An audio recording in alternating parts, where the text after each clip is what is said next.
Passengers, good evening. We are bound to land at Rijeka Airport in this beautiful country called Croatia. The timing is literally so perfect that we have this spectacular sunset in front of our windshield. If you can't see the sun, you can see the Croatian mountains and islands in this gorgeous scenery. We are approaching the RNAV runway 32 and we came all the way from Stuttgart, Germany. Stuttgart, however you pronounce it. So, Rijeka is an airport. I mean, it's a town that most people don't really know about, but it's actually worth going. And that is why I chose this flight, because exploring new areas is always the best way to do things. It's just a personal challenge because the approach is not the easiest one. It is honestly not the worst one, but it is definitely worth it, especially in these conditions. And for now, it is just as simple as coming from a crosswind and then turning to the right to a headwind, which is to the runway straight ahead. And there you have it. We just need to turn to the right. But for now, we are just waiting. We are setting right now at flaps 1. Flaps 1 for the Airbus A320neo. I forgot to say that word. Yes, it's the A320neo, not the A320 normal one. The A320-200 is the A320neo. And oh no, we are so high. Why are we so high? Because we are not really descending, because the aircraft has a little bit of an issue that is completely ignoring the altitude, which is very important. And yes, that is why we're using speed brake. Yeah, that is what we must have used. But anyways, we're switching to track FPA mode, which is basically turning away from the vertical speed mode from feet per minute, and we are going to the glide angle, which is calculated in degrees. Obviously, it's an angle that we are going to. It's a 3-degree glide slope. So when the RNAV approaches, so that is what it is about. So yeah, this is a spectacular scenery.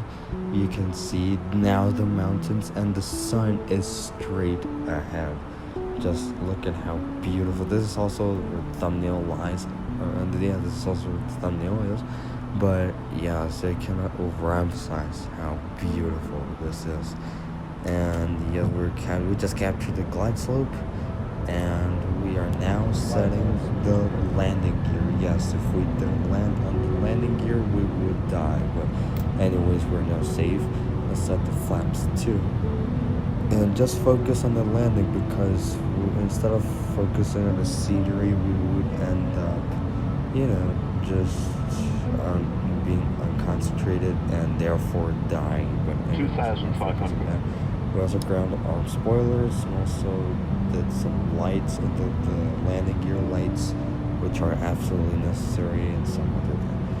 Yes, we can still enjoy the scenery. You can still see the island, which is actually bigger than you think. At first you see it small, but it's actually quite big. These are beautiful islands.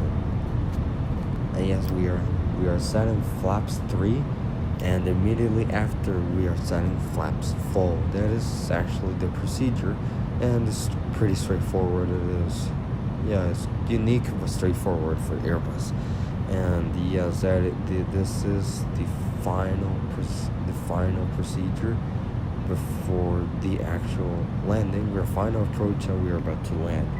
And you can see that we are too high, and you can see now that we are on speed. So I mean, it's not that bad after all. Okay, so I'm a little nervous here, but okay, so we are now on the glide slope finally, but you can also notice some rough maneuvers because these are quite noticeable. And for now, let's just concentrate on the landing. That is the most important thing right now, prioritization.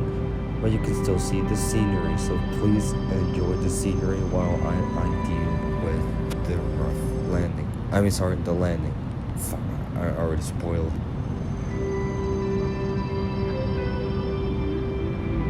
500. 100 above.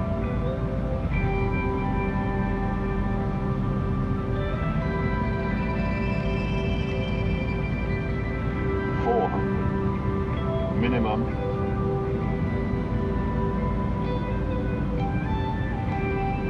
300.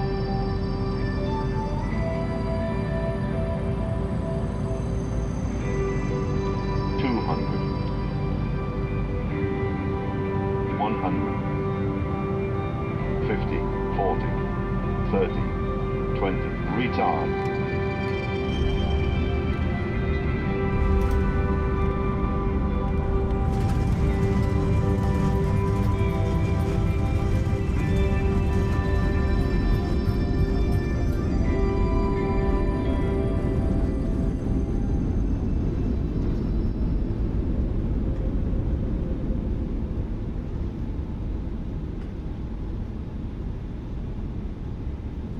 So, welcome to Rijeka Airport. I can't remember if it's an international airport. So, oh yes, it definitely is. We came from Germany, and yeah, it's approved by the airport approves this flight. So yes, and so we're just gonna talk about very briefly on the landing, just so you can actually not necessarily do what I did. And first of all, it was a good initial approach. The initial approach wasn't that bad. I mean, honestly, there was a little hiccup of the altitude. We were a little too high, but we eventually changed it with the help of the autopilot, obviously. But after we turned off the autopilot, we, came to a little bit of a mess because we made some rough maneuvers. And that resulted in a rough landing. You can see how the words correlate here. And you have to know that less is more while flying any aircraft, because if you put a lot of maneuvers in the aircraft while making the approach or any procedure, those maneuvers will exaggerate, and this you'll lose control eventually. That's the point of this.